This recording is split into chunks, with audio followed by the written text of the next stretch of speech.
Le tireur est un élève de l'établissement. Il a été interpellé ainsi qu'un autre individu.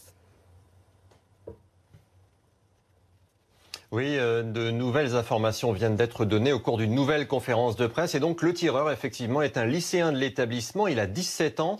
Il aurait déclaré aux enquêteurs qu'il a emprunté des armes à son père et qu'il voulait se suicider. Il a ouvert le feu vers 7h30 du matin en heure locale, 14h30 en France. Et il a tué 10 personnes, 9 lycéens et un enseignant. Et il y a aussi 10 blessés. Des engins explosifs qu'il a fabriqués lui-même ont été retrouvés à l'intérieur et à l'extérieur de l'établissement, notamment dans une voiture et une maison. Et puis, vous le disiez, une seconde personne est détenue. On ne sait pas encore si c'est un complice. Contrairement au tireur de Floride en février dernier, lui n'a jamais présenté de signes de violence avant-coureur. C'est la 5e fusillade la plus meurtrière de l'histoire américaine dans une école, mais c'est déjà la 22e fusillade dans une école depuis le début de l'année.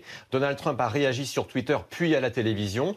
Il a déploré une horrible attaque, une journée très triste, et il a dit aussi « Mon administration fera tout pour protéger les étudiants et tenir les armes hors des mains de ceux qui représentent une menace ». C'est évidemment paradoxal puisqu'il a renoncé à sa promesse de compliquer l'accès aux armes après notamment les tueries de Las Vegas, 58 morts, et au lycée de Parkland en Floride, 17 morts. Il a même répété devant une assemblée du lobby des armes qu'il ne voulait pas restreindre le port d'armes. Le président américain avait même préconisé la présence d'adultes armés dans les écoles. Eh bien, c'était le cas ici, avec 2 officiers en permanence, et ça n'a pas empêché 10 morts.